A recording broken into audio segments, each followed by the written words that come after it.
बाल कृष्ण भगवान की जय। पुराण पुरुष पुरुषोत्तम भगवान की जय। सत्य सनातन वैदिक धर्म की जय। श्री सुखदेव जी कहते हैं, परीक्षित, नग राजा की कथा है। श्री सुखदेव जी कहते हैं, परीक्षित, एक दिन सांब, प्रद्युम्न, चारुभानु और गद आदि यदुवंशी राजकुमार घूमने के लिए उपवन में गए। वहाँ बहुत देर तक खेलते हुए उन्हें प्यास लगाई। अब वे इधर उधर जल की खोज करने लगे। वे एक कुएं के पास गए, उसमें जल तो था नहीं। एक बड़ा विचित्र जीव दिख पड़ा। वह जीव पर्वत के समान आकार का एक गिरगिट था। उसे देखकर उनके आश्चर्य की सीमा न रही। उनका हृदय करुणा से भर आया और वे उसे बाहर निकालने का प्रयत्न करने लगे। परंतु जब वे राजकुमार उस गिरे हुए गिरगिट को चमड़े और सूत की रस्सियों से बांधकर बाहर ना निकाल सके, तब कौतूहलवश उन्होंने ये आश्चर्यमय वृतांत भगवान श्री कृष्ण के पास जाकर निवेदन किया। जगत के जीवनदाता कमल नयन भगवान श्री कृष्ण उस कुएं पर आए। उसे देखकर उन्होंने बाएं हाथ से खेल में अनायास ही उसको बाहर निकाल लिया। भगवान श्री कृष्ण के कर कमलों का स्पर्श होते ही उसका गिरगिट रूप जाता रहा और वह एक स्वर्गीय देवता के रूप में परिणत हो गया।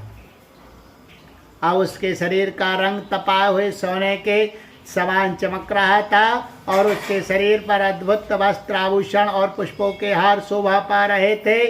यद्यपि भगवान श्री कृष्ण जानते थे कि इस दिव्य पुरुष को गिरगिट योनि क्यों मिली थी, फिर भी वह कारण सर्व साधारण को मालूम हो जाए, इसलिए उन्होंने उस दिव्य पुरुष से पूछा, महाभाग तुम्हारा रूप तो बहुत ही सुंदर है, तुम हो कौन? मैं तो ऐसा समझता हूँ कि तुम अवश्य ही कोई श्रेष्ठ देवता हो। कल्याण मूर्ते, किस कर्म के फल से तुम्हें इस योनि में आना पड़ा था? वास्तव में तुम सबके योग्य नहीं हो। हम लोग तुम्हारा वृत्तांत जानना चाहते हैं। यदि तुम हम लोगों को यह बतलाना उचित समझो तो अपना परिचय अवश्य दो। श्री सुखदेव जी कहते हैं, परीक्षित, जब अनंत मूर्ति भगवान श्री कृष्ण ने राजा नग से क्योंकि वे ही इस रूप में प्रकट हुए थे, इस प्रकार पूछा, तब उन्होंने अपना सूर्य के समान जाज्वल्यमान मुकुट झुकाकर भगवान को प्रणाम किया और वे इस प्रकार कहने लगे। राजा नृग ने कहा, प्रभु, मैं महाराज इक्ष्वाकु का पुत्र राजा नृग हूँ। जब कभी किसी ने आपके सामने दानियों की गिनती की होगी, तब उसमें मेरा नाम भी अवश्य ही आपके कानों में पड़ा होगा। प्रभु, आप समस्त प्राणियों की एक एक वृत्ति के साक्षी है। भूत और भविष्य का व्यवधान भी आपके अखंड ज्ञान से मेरे ज्ञान से किसी प्रकार की बाधा नहीं डाल सकता। अतः आपसे छिपा ही क्या है? फिर भी मैं आपकी आज्ञा का पालन करने के लिए कहता हूँ। भगवान, पृथ्वी में जितने धूलि कण हैं, आकाश में जितने तारे हैं और वर्षा में जितनी जल की धाराएं गिरती है, मैंने उतनी ही गौएं दान की थी। वे सभी गौएं दुधार, नौजवान, सीधी, सुंदर, सुलक्षणा और कपिला थी। उन्हें मैंने न्याय के धन से प्राप्त किया था। सबके साथ बछड़े थे। सबके सींगों में सोना मढ़ दिया गया था और खुरों में चांदी। उन्हें वस्त्रहार, भूषण और गहनों से श्रेष्ठ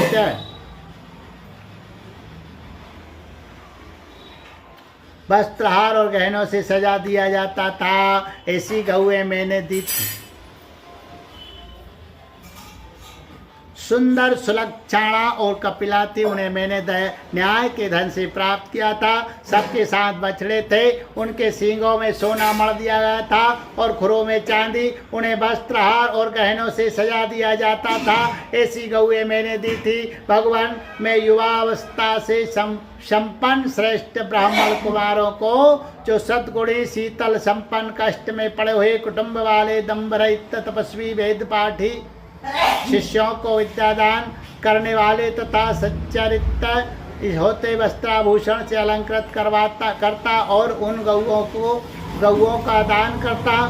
इस प्रकार मैंने बहुत सी गौएं, पृथ्वी, सोना, घर, घोड़े, हाथी, दासियों के सहित कन्याएं, तिलों के पर्वत, चांदी, सैया, वस्त्र, रत्न, ग्रह सामग्री और रथ आदि दान किए। अनेकों यज्ञ किए और बहुत से कुएं, बावली आदि बनवाए। एक दिन किसी अप्रतिग्रही दान न देने वाले तपस्वी ब्राह्मण की एक गाय बिछुड़कर मेरी गौओं में आ मिली। मुझे इस बात का बिल्कुल पता ना चला, इसलिए मैंने अनजान में उसे किसी दूसरे ब्राह्मण को दान कर दिया। जब उस गाय को वे ब्राह्मण ले चले तब उस गाय के असली स्वामी ने कहा, ये गौ मेरी है, ये गऊ मेरी है। दान ले जाने वाले ब्राह्मण ने कहा, ये तो मेरी है, क्योंकि राजा नग ने मुझे इसका दान किया है। ये दोनों ब्राह्मण आपस में झगड़ते हुए अपनी अपनी बात कायम करने के लिए मेरे पास आए। एक ने कहा, ये गाय अभी अभी उन दोनों ब्राह्मणों की बात ये गाय अभी अभी आपने मुझे दी है। और दूसरे ने कहा कि यदि मेरी बात है, यदि ऐसी बात है तो तुमने मेरी गाय चुरा ली है। भगवान, उन दोनों ब्राह्मणों की बात सुनकर मेरा चित्त भ्रमित हो गया। मैंने धर्म संकट में पड़कर उन दोनों से बड़ी अनुनय विनय की और कहा कि मैं बदले में 1 लाख उत्तम गौएं दूंगा, आप लोग मुझे ये गाय दे दीजिए। मैं आप लोगों का सेवक हूँ, मुझसे अनजान में ये अपराध बन गया है, मुझ पर आप लोग कृपा कीजिए और मुझे इस घोर कष्ट से तथा घोर नरक में गिरने से बचा लीजिए। राजन, मैं इसके बदले में कुछ नहीं लूँगा। यह कहकर गाय का स्वामी चला गया। तुम इसके बदले में 1 लाख ही नहीं 10,000 गौएं और दो तो भी मैं लेने का नहीं। इस प्रकार कहकर दूसरा ब्राह्मण भी चला गया। देवादिदेव जगदीश्वर इसके बाद आयु समाप्त होने पर यमराज के दूत आए और मुझे यमपुरी ले गए। वहाँ यमराज ने मुझसे पूछा, राजन, तुम पहले अपने पाप का फल भोगना चाहते हो या पुण्य का? तुम्हारे दान और धर्म के फल स्वरूप तुम्हें ऐसा तेजस्वी लोक प्राप्त होने वाला है जिसकी कोई सीमा ही नहीं है। भगवान, तब मैंने यमराज से कहा, देव, पहले मैं अपने पाप का फल भोगना चाहता हूँ। और उसी क्षण यमराज ने कहा, तुम गिर जाओ। उनके ऐसा कहते ही मैं वहां से गिरा और गिरते ही समय मैंने देखा कि मैं गिरगिट हो गया हूँ। प्रभु, मैं ब्राह्मणों का सेवक, उदार, दानी और आपका भक्त था। मुझे इस बात की उत्कट अभिलाषा थी कि किसी प्रकार आपके दर्शन हो जाए। इस प्रकार आपकी कृपा से मेरे पूर्व जन्मों की स्मृति नष्ट ना हुई। भगवान, आप परमात्मा है, बड़े बड़े शुद्ध हृदय योगीश्वर, उपनिषदों की दृष्टि से, उभेद दृष्टि से अपने हृदय में आपका ध्यान करते रहते हैं। इंद्रियातीत परमात्मन साक्षात आप मेरे नेत्रों के सामने कैसे आ गए? क्योंकि मैं तो अनेक प्रकार के व्यसनों, दुखद कर्मों में फंसकर अंधा हो गया हूँ, हो रहा था। मैं अपने कर्मों में फंसकर अंधा हो रहा था। आपका दर्शन तो तब होता है जब संसार के चक्कर से छुटकारा मिलने का समय आता है। देवताओं के भी आराध्य देव पुरुषोत्तम गोविंद आप ही व्यक्त और अव्यक्त जगत तथा जीवों के स्वामी है, अविनाशी अच्युत आपकी कीर्ति पवित्र है। अंतर्यामी नारायण आप ही समस्त वृत्तियों और इंद्रियों के स्वामी हैं। प्रभु श्री कृष्ण, मैं अब देवताओं के लोक में जा रहा हूँ, आप मुझे आज्ञा दीजिए। आप ऐसी कृपा कीजिए कि मैं चाहे कहीं भी क्यों ना रहूं, मेरा चित्त सदा आपके चरण कमलों में ही लगा रहे। आप समस्त कार्यों और कारणों के रूप में विद्यमान है, आपकी शक्ति अनंत है और आप स्वयं ब्रह्म है। आपको मैं नमस्कार करता हूँ। सच्चिदानंद स्वरूप सर्वांतर्यामी वासुदेव श्री कृष्ण आप समस्त योगों के स्वामी योगेश्वर है। मैं आपको बार बार नमस्कार करता हूँ। राजा नग ने इस प्रकार कहकर भगवान की परिक्रमा की और अपने मुकुट से उनके चरणों का स्पर्श करके प्रणाम किया। फिर उनसे आज्ञा लेकर सबके देखते देखते ही वे श्रेष्ठ विमान पर सवार हुए। राजा नग के चले जाने पर ब्राह्मणों के परम प्रेमी धर्म के आधार देवकी नंदन भगवान श्री कृष्ण ने क्षत्रियों को शिक्षा देने के लिए वहीं उपस्थित अपने कुटुंब के लोगों से कहा, जो लोग अग्नि के समान तेजस्वी है वे भी ब्राह्मणों का थोड़े से थोड़ा धन हड़प कर नहीं पचा सकते। फिर जो अभिमान वश झूठ मूठ अपने को लोगों का स्वामी समझते हैं, वे राजा तो क्या पचा सकते हैं। मैं हलाहल विषय को विष नहीं मानता, क्योंकि उसकी चिकित्सा होती है। वस्तुतः ब्राह्मणों का धनी परम विष है, उसको पचा लेने के लिए पृथ्वी में कोई औषध कोई उपाय नहीं है। हलाहल विष केवल खाने वाले का ही प्राण लेता है और आग भी जल के द्वारा बुझाई जा सकती है, परंतु ब्राह्मण के धन रूप अग्नि से जो आग पैदा होती है वह सारे कुल को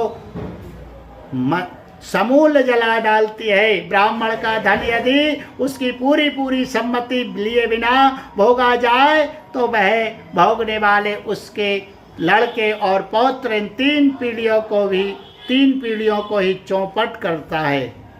परंतु यदि बलपूर्वक हट करके उसका उपभोग किया जाए तब तो पूर्व पुरुषों की 10 पीढ़ियां और आगे की भी 10 पीढ़ियां नष्ट हो जाती है। जो मूर्ख राजा अपने राज लक्ष्मी के घमंड से अंधे होकर ब्राह्मणों का धन हड़पना चाहते हैं, समझना चाहिए कि वे जानबूझकर नरक में जाने का रास्ता साफ कर रहे हैं।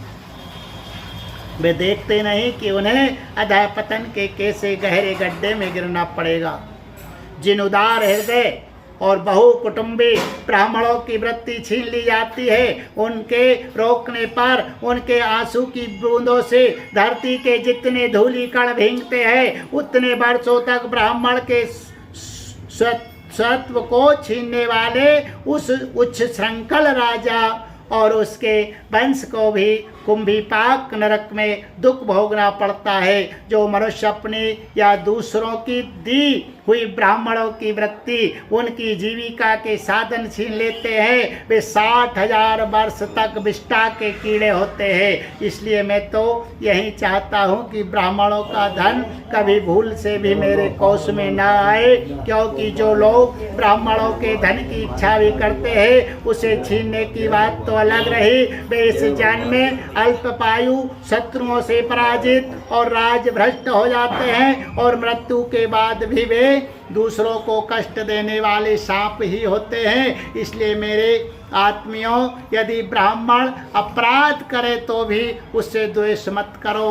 वह मार ही क्यों ना बैठे या बहुत ही गालियां या साप ही क्यों ना दे, तुम लोग सदा नमस्कार ही करो। जिस प्रकार मैं बड़ी सावधानी से तीनों समय ब्राह्मणों को प्रणाम करता हूँ, वैसे ही तुम लोग भी किया करो। जो मेरी इस आज्ञा का उल्लंघन करेगा उसे मैं क्षमा नहीं करूँगा, दंड दूंगा। यदि ब्राह्मण के धन का अपहरण हो जाए तो वे अपहत धन उस अपहरण करने वाले को अनजाने में उसके द्वारा यह अपराध किया हो किया हो तो भी अधः पतन के गड्ढे में डाल देता है। जैसे ब्राह्मण की गाय ने अनजान में उसे लेने वाले राजा नरक की नरक में डाल दिया था।